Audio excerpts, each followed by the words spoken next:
UVA graduating class of 2021. I am very excited to be here. And if I'm being honest, I barely got in here in the first place. And if it weren't for early decision applications and a retake of my SAT, I don't think I'd be a Wahoo. Fortunately, though, I was. And I was here on grounds during, I think it was my second year, when I walked out of an LSAT that I was taking in order to go get breakfast at Waffle House on 29. That place is amazing for waffles and epiphanies.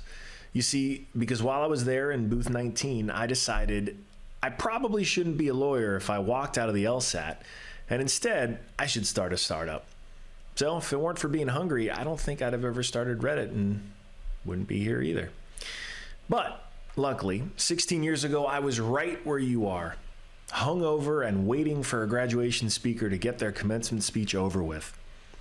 I knew I was going to start a company, but even then I didn't know how it would work other than front page of the internet. and then I had a mascot, which I created while I was bored in a class at McIntyre. True story. Very little in your life will make sense as it's happening. You'll kind of connect all these dots of meaning later when you look back on it. And spoiler alert, graduates, this day is not for you. It's really for the people who helped get you here. I didn't realize that until many years after my mom had died. But what I have now are the photos of her that day and how ridiculously proud she was.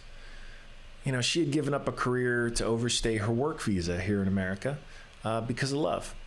She ended up with a GED and a son whom she always told could do anything.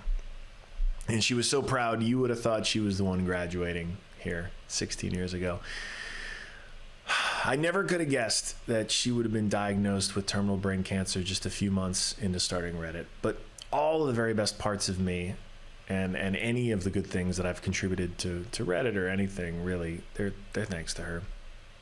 So take that time. Gosh, take that time to hug, take that time to appreciate every single person who helped get you here. All right? Do that. You will not regret it. Thank them. Tell them you love them. Really, really mean it, because you're going to have so many moments in your life that you won't be able to get back. And this is one of those really special ones. So that's an easy one. You're not going to regret that decision. There's some free advice. I guarantee you're going to appreciate it later. And it actually speaks to a bigger thing, which is those people and the experiences they had and you had with them. Those are the things that matter.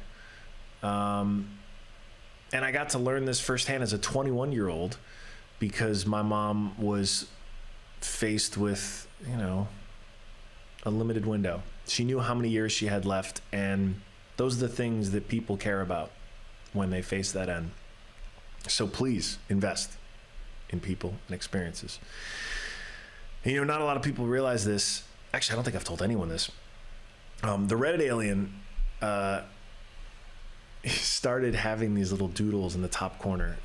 You see, my mom, she did her best to be supportive, even going through chemo and that really torturous process. And so whenever we'd talk on the phone, she'd have read Reddit, even though the content was really not anything she was into, to try to make conversation and just, share an interest in my work.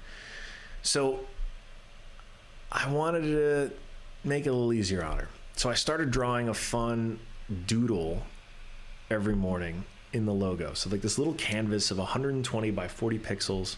I would just draw these doodles, kind of like how Google does for holidays. I would just do them for holidays, but also just for no reason every day. And it would be these adventures of like space travel or snowball fights. And I had this little canvas where I would spend 30 minutes a day drawing and creating. And it was very cathartic. It was really the only therapy that I got during those years. And it shouldn't have been, but it was. And it turned out what I was creating with those hundreds of designs was something that was really special for our users, for our community. I have countless people telling me how much they enjoyed coming to the site just to see how the alien snoo was doing. I've met dozens of people, like literally met dozens of people who have a tattoo of this creature that I created while I was a bored fourth year and that I brought to life just because I wanted to make my sick mom smile a little bit every day. And that experience, especially while so young and feeling so invulnerable, was just incredibly grounding for me. And it's something I've tried to carry as best I can. It's something that I hope to instill in my daughter now. People and experiences are the ones who matter. They are our family is that most basic atomic unit of community. And I didn't appreciate this until I was a father myself, but now I really understand how even from the earliest days, the people who are here supporting you have been thinking about this, have been looking forward to this, and feel so much fulfillment, more than you will understand until maybe one day, God willing, you get to be a parent yourself. And now as a father, I can only hope for many moments like the one that I cringed about at the time, 16 years ago, of my proud parent. But now I'm the proud parent who's, so excited about my own kids' triumphs. And, for instance, there's a really big deal around here the first time our daughter, Olympia, wrote her own name. And look, no offense, Olympia, but, you all graduated from the best university in the United States of America. Hell yeah, right? So that's a hell of an accomplishment. But I'm not going to talk to you as a CEO today. I'd like to talk to you as a history major, because, after all, I did declare it here my very first semester as a first year. And it's actually the reason my new company is called 776, which is the year of the first ancient Olympic Games. Thank you, Professor Lendon. Great class, ancient Greek history. And if you want to know what will happen next, study history, right? I'm in the business of technology and investing, but I'm not good at my job because I can predict the future. I'm good at my job because I can learn quickly from the past and the present in order to see where things are trending, in order to connect the dots between all the people and all the experiences that I see.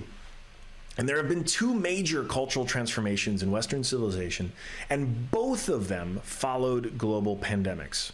See where I'm going here? After the bubonic plague came the Renaissance. Kind of a big deal for Western culture and civilization.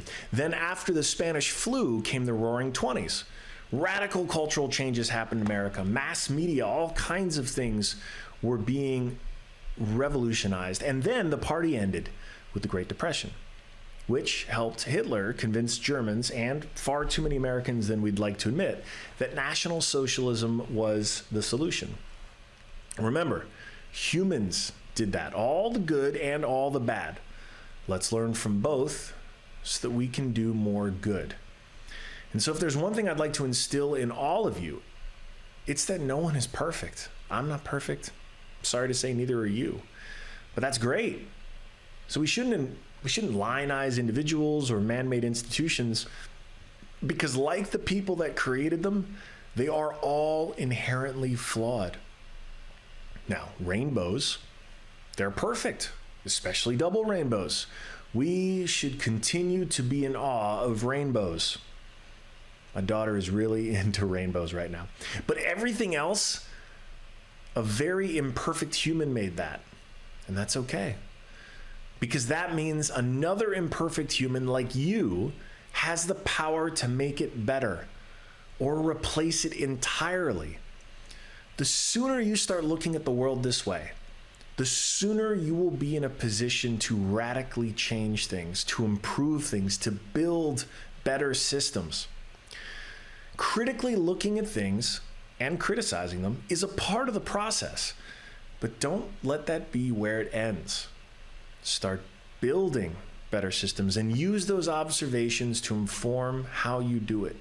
Keep asking why. It's one of the greatest gifts of having a 3.5-year-old is getting asked endlessly why, because it challenges you as a parent to really think like, okay, why? That first principles thinking is one of the best things you can do. And look, if you find yourself in a situation where you can't make the changes needed, it's okay to walk away, because sometimes that can have an even bigger impact. I know that's true. Now look, after COVID, we will enter a third defining period of cultural transformation, and community will be what defines this era. Look, I know it's the Reddit guy talking about community, but hear me out, okay? Before social media and smartphones, civic engagement was plummeting. Community was on the decline. If you haven't read Bowling Alone, you should. But something changed. Thanks to the democratization of the World Wide Web, people started communing again. even with other people they had never met before offline. People they'd never seen face to face. People they may only know through a username or an avatar. And people started bonding, falling in love, finding community. And it's happening online as much as it's happening offline. And I'd argue it's even stronger online, where you're able to be your truest self. So this is a very defining trend of this third wave.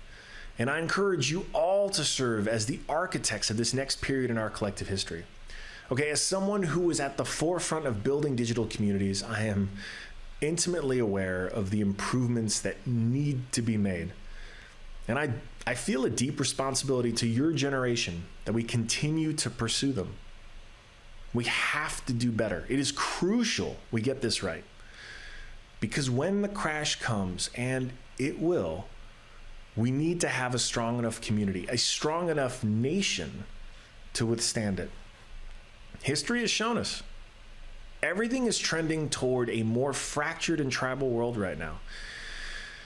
And your generation was the first to be truly digital native and grew up affected by all the things we got right and wrong with social media.